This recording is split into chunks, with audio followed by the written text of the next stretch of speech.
Hello students, स्वागत है आप सभी ट्यूशन स्टूडेंट्स का हमारे इस नए चैनल पे। और जैसा कि आप लोग जानते हैं कि अभी सीबीएसई बोर्ड का 10th का रिज़ल्ट डिक्लेयर किया गया है कुछ ही दिन पहले। तो उसमें हमारे स्कूल के मैक्सिमम कैंडिडेट्स ने काफ़ी अच्छे मार्क्स अचीव किए हैं और उन्होंने ये दिखा दिया है कि हम लोग जो भी मेहनत किए थे, हम लोग का मेहनत और उन लोग का मेहनत ये बिल्कुल एक्यूरेट 100% सक्सेसफुल रहा है। तो उसी उम्मीद के साथ मैं आप लोगों से जुड़ने का प्रयास कर रहा हूं ताकि आप लोग भी उन्हीं के मार्गदर्शन पे चलते हुए आगे की तरफ अच्छे अच्छे स्कोर करें, अपने घर का नाम रोशन करें, हमारे स्कूल कैंपस का नाम रोशन करें, हमारे टीचर्स का नाम रोशन करें और अगर मैं मेहनत कर रहा हूं तो मेरा भी नाम रोशन करें। साथ ही साथ मैं एक और बात बताना चाहता हूं कि आप लोगों का जो फाइनल एग्ज़ाम होगा, यानी 10th वाले का जो फाइनल एग्ज़ाम होगा, आप लोग तो अभी 9th में हो, जब 10th वाले का फाइनल एग्ज़ाम होगा तो वो काफ़ी ज़्यादा लेट होने वाला नहीं है, काफ़ी जल्दी वो स्टार्ट हो जाएगा। जैसे कि अगर फरवरी में एग्ज़ाम हो जाता था तो मार्च में एग्ज़ाम होगा, या फिर अगर अधिक से अधिक लेट होता है तो अप्रैल में एग्ज़ाम होगा। तो इस वहम में आपको नहीं रहना है कि मेरा जब स्कूल खुलेगा या जब ट्यूशन खुलेगा तब हम जाकर वहाँ पे पढ़ाई करेंगे। आप जहाँ पे हैं वहीं पे रहिए, सेफ रहिए और पढ़ाई ज़रूर कीजिए। ये काफ़ी ज़रूरी है, जहाँ पे हैं वहीं से पढ़िए, क्योंकि गवर्नमेंट भी ये ज़्यादातर फोकस कर रहा है कि आप लोगों को ज़्यादातर स्टडी आपको ऑनलाइन से ही होना चाहिए। तो मैंने सोचा कि टाइम को वेस्ट करने से क्या फ़ायदा है। मैं ये मानता हूँ कि आप लोग यहाँ पे आ नहीं सकते हैं, आने में दिक्कत होगी क्योंकि बहुत सारी पाबंदियाँ हैं, लेकिन आप लोग ज़रूर मैं जो भी बोलूँगा उसको मानेंगे और मानना पड़ेगा अगर आप अपने बेहतर रिजल्ट के लिए एक उम्मीद जताते हैं तो। क्योंकि देखिए, आपने नोटिस किया होगा जो कैंडिडेट मेरे पास पढ़ रहे थे उन सारे का रिजल्ट हुआ है, 100% रिजल्ट हुआ है। टोटल 10th क्लास के 14 स्टूडेंट्स थे मेरे पास और 14 में 14 का रिजल्ट हुआ है, कोई भी फेल नहीं किया है। हाँ, एक दो स्टूडेंट्स हैं जिनके मार्क्स ने हमें निराश किया, एक दो स्टूडेंट्स हैं, तो वे लोग थोड़े से अपने आप को उस तरह से नहीं ढाल पाए थे। और बाकी स्टूडेंट्स जैसे आलोक थे, ऋषिराज थे, धनंजय थे, मंजीत थे, हसन परवेज थे, प्रियांशु कुमार थे, इन सभी का रिजल्ट जो है वो बहुत बेहतर हुआ है और उम्मीद करते हैं कि उन सभी के मार्गदर्शन पे आप सभी चलिएगा और ज़रूर आगे की तरफ बढ़िए। ठीक है। तो ट्यूशन क्लास को स्टार्ट करते हुए मैं सारे स्टूडेंट्स से एक बार फिर से रिक्वेस्ट करना चाहूँगा कि अगर आप लोग जुड़ना चाहते हैं तो मेरे व्हाट्सएप पे कांटेक्ट कीजिए। और आपको जैसा कि पता है कि इस व्हाट्सएप कांटेक्ट में जुड़ने का आपके पास शर्त क्या है, तो उन सारे शर्तों को अगर आप पूरा करते हैं, पढ़ाई रेगुलर तरीके से करते हैं, बताई गई बातों को आप मानते हैं, तो निश्चित तौर पे आपको 100% रिजल्ट दिया जाएगा अगर आप लोग बताई हुई बातों पे चलते हैं तो। ठीक है। आज हम लोग फिजिक्स में स्टार्ट करेंगे ग्राफिकल रिप्रेजेंटेशन ऑफ मोशन।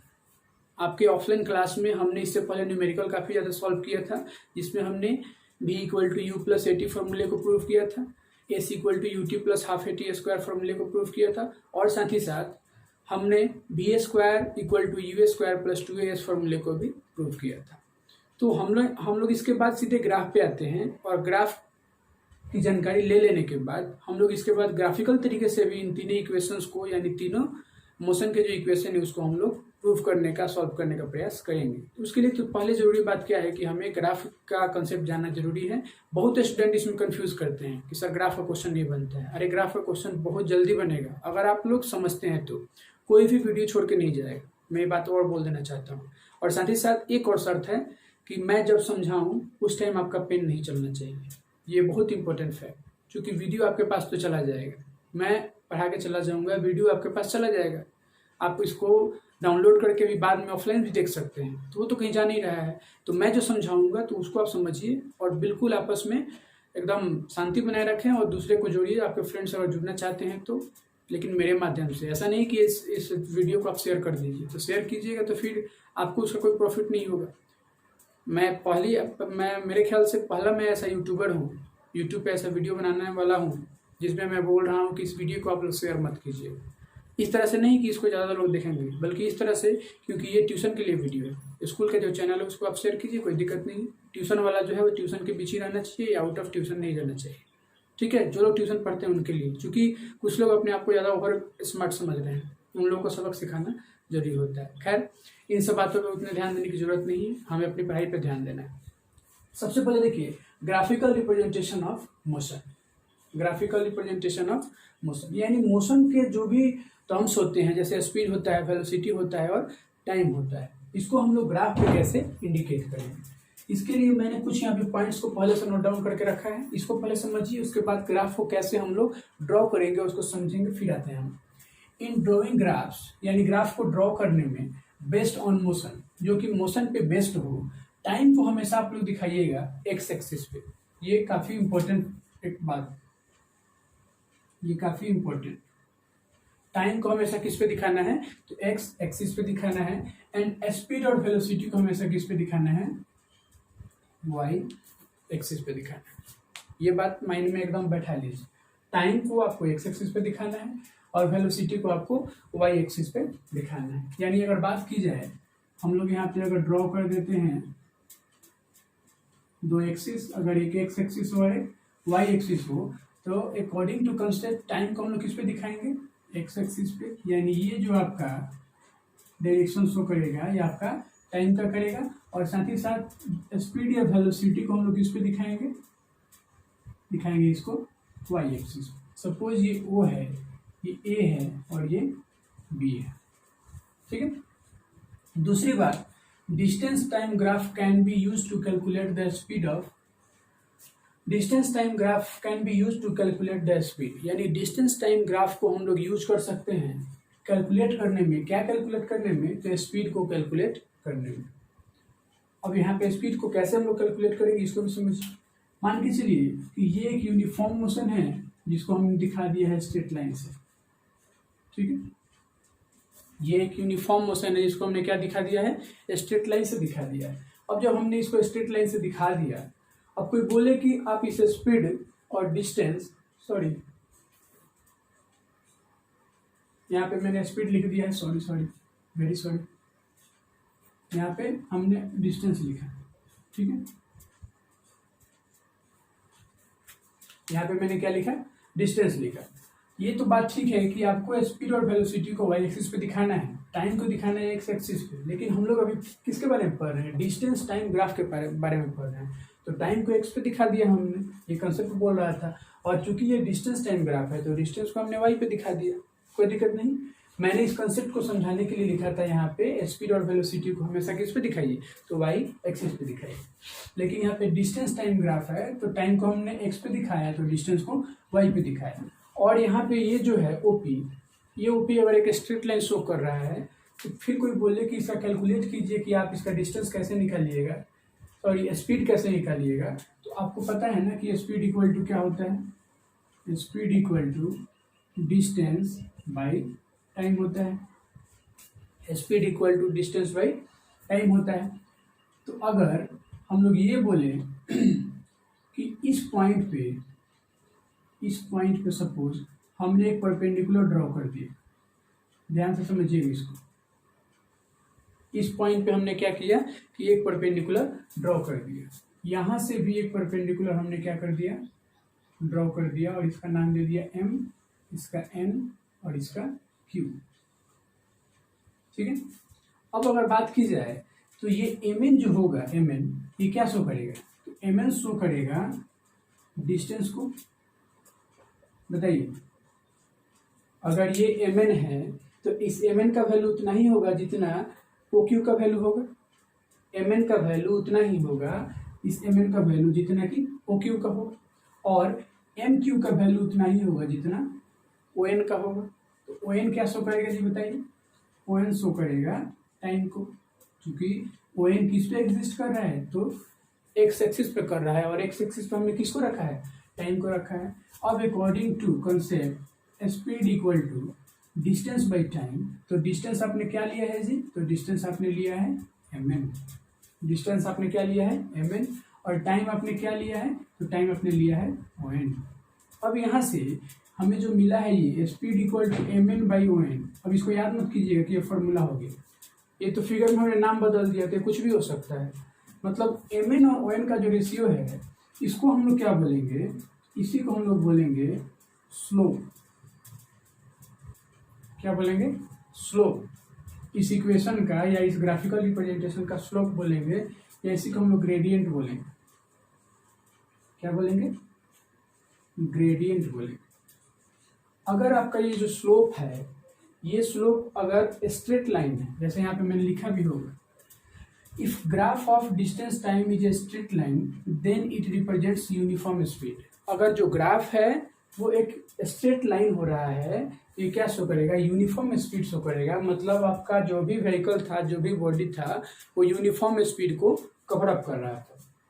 लेकिन वैसे ही इसका अपोजिट में आते हैं, if graph of distance time is curved line, curve line को हम लोग पैराबोला भी बोलते हैं, then it represents non uniform speed.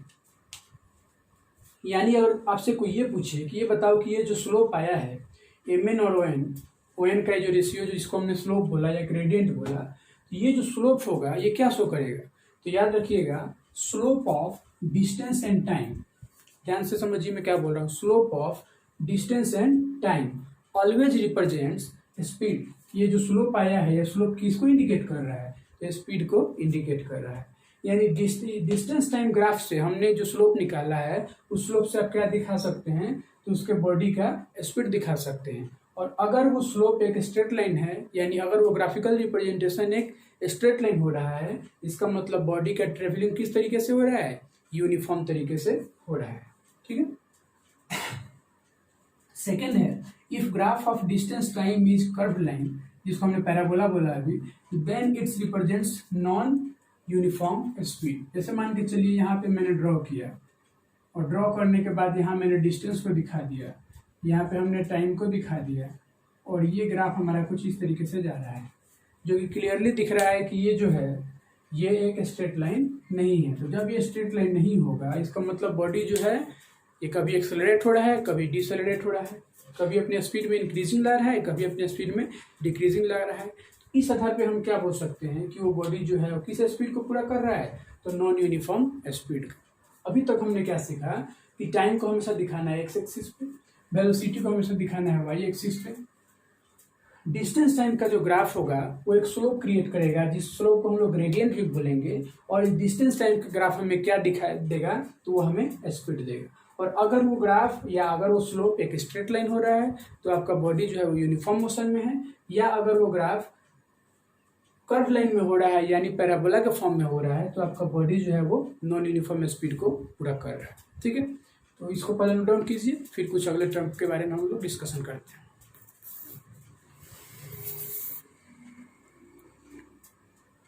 चलिए ग्राफिकल रिप्रेजेंटेशन के कुछ और कॉन्सेप्ट के बारे में जानते हैं। ये सभी फैक्ट्स आपको याद रहना चाहिए। ग्राफ को अगर बेहतर तरीके से समझना है तो इन सारे फैक्ट्स को याद रखिएगा, तो आपके लिए काफ़ी फायदेमंद होने वाला है।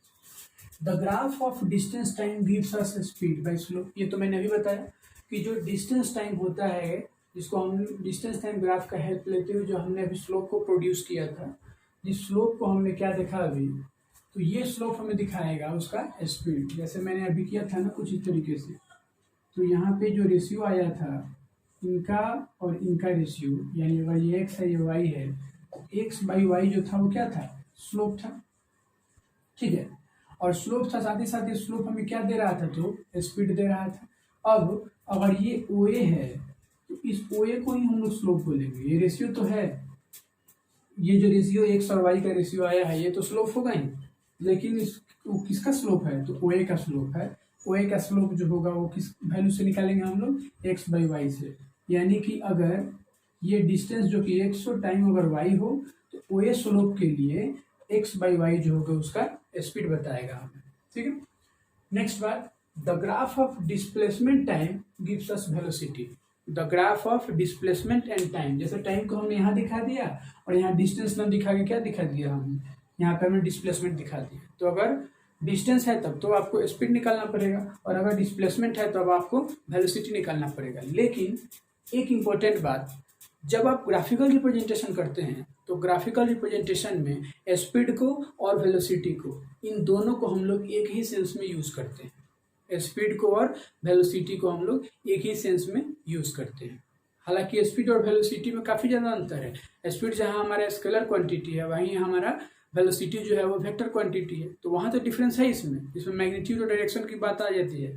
लेकिन ग्राफिकल रिप्रेजेंटेशन में हम लोग स्पीड टाइम ग्राफ को स्पीड वेलोसिटी ग्राफ भी बोलेंगे और उसी तरीके से इसको यूज करेंगे। तो कहीं कहीं आपको क्वेश्चंस मिलेगा जिसमें स्पीड टाइम ग्राफ लिखा रहेगा, कहीं वेलोसिटी टाइम ग्राफ लिखा रहेगा, तो इससे घबराना नहीं है। इन दोनों को ग्राफ के तौर पे हम लोग एक ही सेंस में यूज करेंगे। और कल हम लोग जानेंगे स्पीड टाइम ग्राफ या वेलोसिटी टाइम ग्राफ के बारे में। ठीक है, आज हमने अभी जाना डिस्टेंस टाइम ग्राफ के बारे में। स्टार्टिंग क्लास था तो आप लोग इसको अच्छे से समझिए, पहले आप अपना बेस क्लियर कर लीजिए, उसके बाद हम लोग धीरे धीरे आगे की तरफ बढ़ेंगे। नोट डाउन कीजिए, इस पर काफी सारे क्वेश्चंस का हम लोग प्रैक्टिस भी करेंगे, उसके बाद हम लोग नेक्स्ट कंसेप्ट पे जाएंगे। धन्यवाद।